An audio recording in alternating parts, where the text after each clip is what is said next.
Shalom saudara, jumpa lagi dengan Tea Time renungan kita hari ini. Saya mau mengajak kita melihat satu ayat dalam Yosua pasal yang kelima, ayat yang ke-12.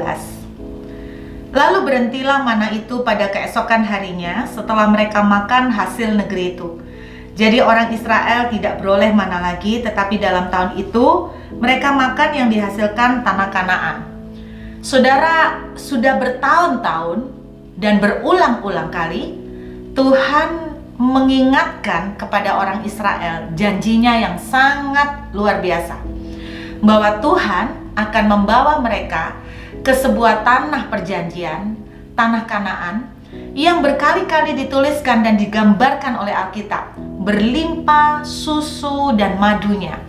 Tanah yang sangat permai, tanah yang begitu indah. Bahkan di dalam kitab Ulangan, Tuhan juga pernah mengingatkan kepada mereka bahwa di tanah itu Tuhan akan memberkati mereka luar biasa, tidak akan pernah mengalami tahun kekeringan, mereka akan sangat diberkati oleh Tuhan. Tetapi saudara, kalau perhatikan di dalam Yosua pasal yang kelima, ini setelah kejadian, setelah mereka menyeberang sungai Yordan. Nah saudara, untuk mulai memasuki tanah Kanaan, maka salah satu border yang mereka harus lewati adalah sungai Yordan. Jadi mereka menyeberangi sungai Yordan, lalu mereka mulai sampai di tanah Kanaan.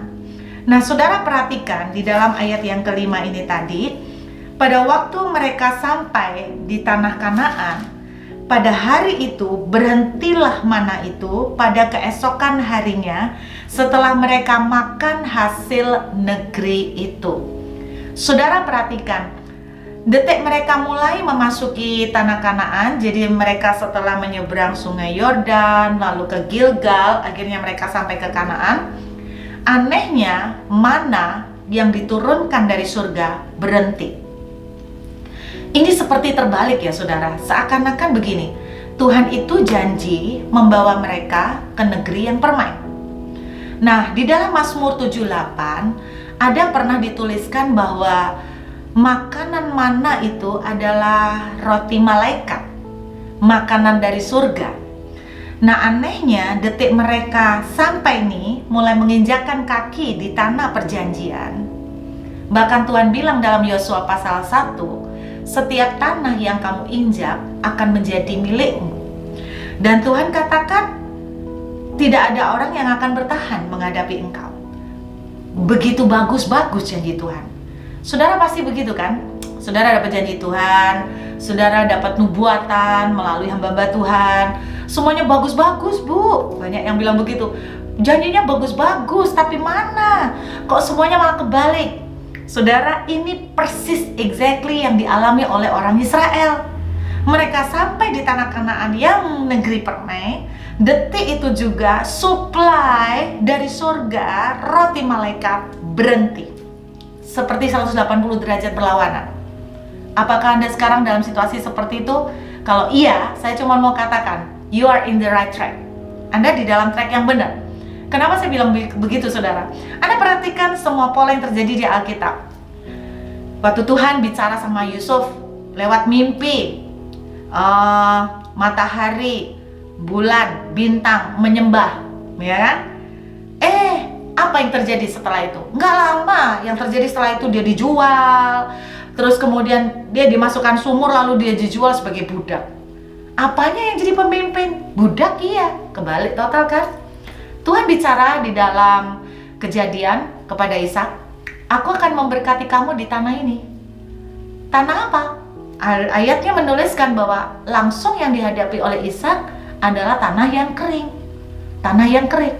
Saudara perhatikan, doesn't make sense, nggak masuk akal.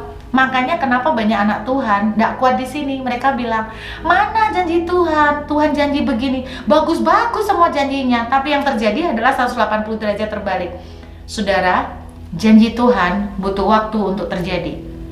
Tetapi biasanya pola yang saya lihat, after promise biasanya problem. Jadi after promise itu problem. Jadi setelah janji diberikan, muncul masalah. Kalau itu sikon yang saudara hadapi, saudara ada di track yang benar. Sama seperti Yosua.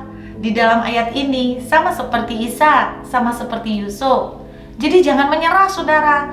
Anda sedang mulai nih memasuki perjalanan untuk ke tanah perjanjian. Kalau Anda menyerah, buru-buru Anda komplain, bahkan Anda ngomel-ngomel sama Tuhan, bahkan Anda mungkin ngolok-ngolok, Anda mengatakan kata-kata negatif, kata-kata yang sama sekali tidak menyiratkan rasa percaya, saudara akan kehilangan semua blessing itu. Kalau memang saudara tidak tahan, daripada ngomel, lebih baik saudara diem. Gitu loh, karena apa? Karena kata-kata yang kita keluarkan kalau negatif, itu akan merubah keadaan jauh lebih buruk. Karena itu saudara, kalau hari ini you are in the problem, after you receive the promise, setelah saudara terima perjanjian, saudara ada di dalam masalah, tetap kuat. Kenapa? Anda sedang dalam perjalanan makin mendekati kepada janji Tuhan. Let's do time. God bless you.